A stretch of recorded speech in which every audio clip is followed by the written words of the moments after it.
Hello, this is your favorite convertible flamethrower Popo Noob, and this is my Tomb Raider review and feelings. What is that? I hear you ask through my monitor. Basically, I'll do a review as usual, the good, the bad, the mixed, and at the end I'll sum it up with how I felt while I'm playing the game. It's a little bit different than a review. I'm not gonna say what was good about it, it's just really of how I felt. So let's get on with the review. So let's start with the good, shall we? So Rise of the Tomb Raider. It did stealth very well. Does it very well. Quite a lot of verticality to the levels and a lot of items in the world to be used against the enemy, which makes ambushing enemies really fun. So the entire stealth element when you reach an area, there's a bunch of baddies to be taken out. That one was really fun. The firefights were fun also, but I felt a great deal of achievement, and I derived more pleasure from doing it the stealthy way, taking out enemies when they didn't realize. So yeah, it did the stealth very fun. I always look forward to non-linear games with good stealth mechanics, and Rise of the Tomb Raider fit the bill very well. It had a great flow of action, and puzzle adventure, as well as platforming. So basically, from action to puzzle to action to puzzle, it flowed very well. The tombs were always super fun to explore, and it does give a break to the action.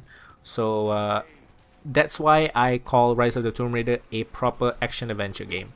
Like, it literally has action and it literally has adventure in it. A lot of action adventure games in the genre, I don't think it's an actual adventure game. There's a lot of action in it, but it doesn't feel like you're on an adventure. Rise of the Tomb Raider felt like it was an adventure, and one of the reasons why it felt that way was because of the great flow of action and the great flow and balance of having action and puzzle platforming, as well as adventuring and exploring the non-linear worlds. So great overall design, mechanics, all fitting into one very well.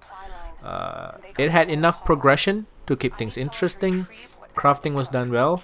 The crafting was quite simple, but it was good because it wasn't a hindrance. A lot of games have crafting that felt just tacked on.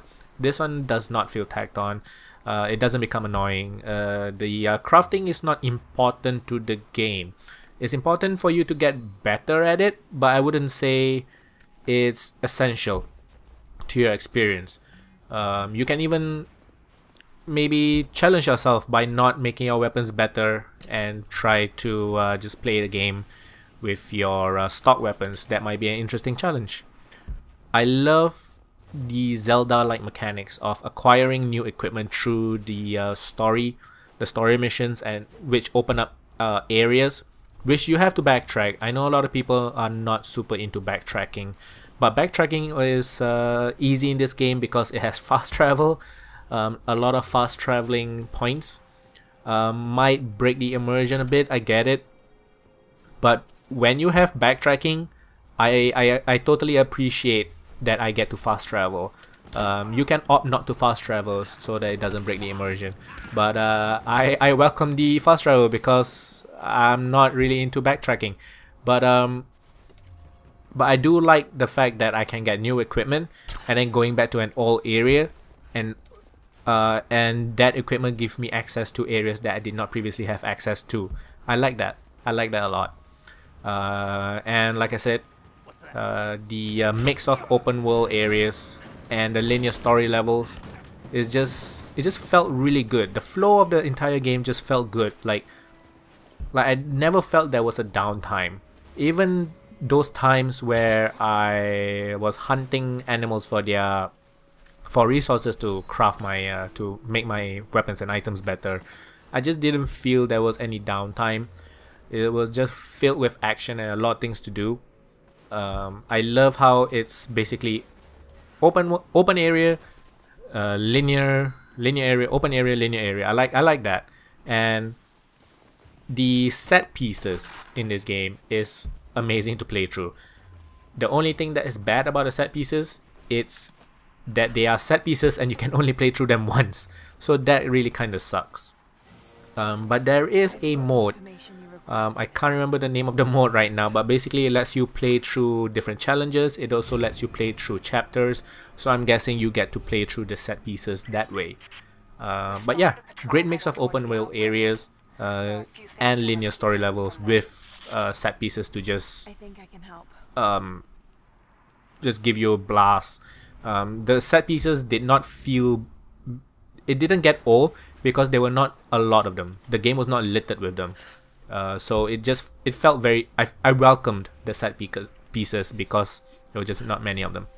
So those were the good of Rise of the Tomb Raider. Now, things I felt mixed about. The story is interesting in a way. I like the whole like giant Illuminati style organization that works in the shadows, that is like a few thousand years old, that's like influencing the world and stuff like that. I have always liked that kind of story, but the story in this game was very predictable. So yeah, interesting but predictable as well. And this one really, I really feel mixed about this. The non-linear nature of the game, which I really like, breaks the flow of the story. So like you have something in the story like hurry up, you need to get ready before they attack, but you are then able to roam and explore and take your fucking goddamn sweet time. It just doesn't give the sense of urgency because of the non-linear nature of it. Just breaks the flow of the story. But I do love the non-linear nature of it. That's why I feel mixed about it. The game is a lot shorter than I thought it would be. It took me about 28 hours to get to 95% completion. This is when I mean completion as in like the side stuff, not just the story stuff. So I'm totally okay with that number. I just thought it would be higher than that, but whatever. Now the bad. The bad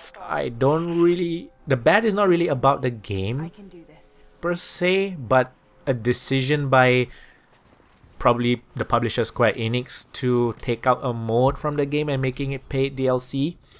There is a thing called Endurance Mode, and it is a paid DLC. It's $10 on Steam. I believe $10 everywhere. If you get the season pass, you'll get that as well. Endurance mode is basically survival mode. Like resources are way lacking. You have to eat food. The cold will kill you. So, you know, it makes it a survival game. But it's a mode. I really don't like it when publishers or game developers take out modes and make it paid DLC. I just think that content, fine. You wanna take out like a big side mission, like a big 3-5 hour side mission and put it as a paid, fine, do that. But taking out a mode just feels kind of fucked up. So yeah, that's kind of bad. That's the only bad I can see about this game, which means the game is really good. I highly recommend this game. It's one of the best games I've played in the past couple of years. Just a great mix of everything, all the mechanics, all the game design, the adventuring, the tomb raiding, the action, the stealth, all just mixed so well, and it just gave me a bloody good experience.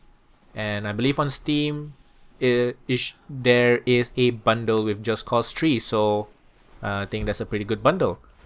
I do believe that the Steam bundle is available for everyone. I'm not sure if it's region locked or region specific, but I do believe it's for everyone. So yeah, so I'll end this video with my feelings of the game. So what I mean by feelings of the game is how I felt while playing the game. I actually felt like an adventurer, like an explorer, that there were things to discover, and in the middle of it all I needed to stop the baddies and at the same time survive. So the game I really felt like the game put me into the shoes of an adventurer, and that this world is for me to explore, and nothing was given to me per se, that I needed to find it.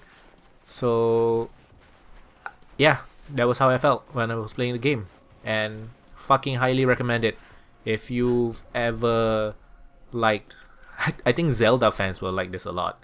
It really felt like a Zelda game in a way. So yeah, that is my review and feelings of Rise of the Tomb Raider. Thank you very much for watching and listening, and I will see you next time. Bye bye.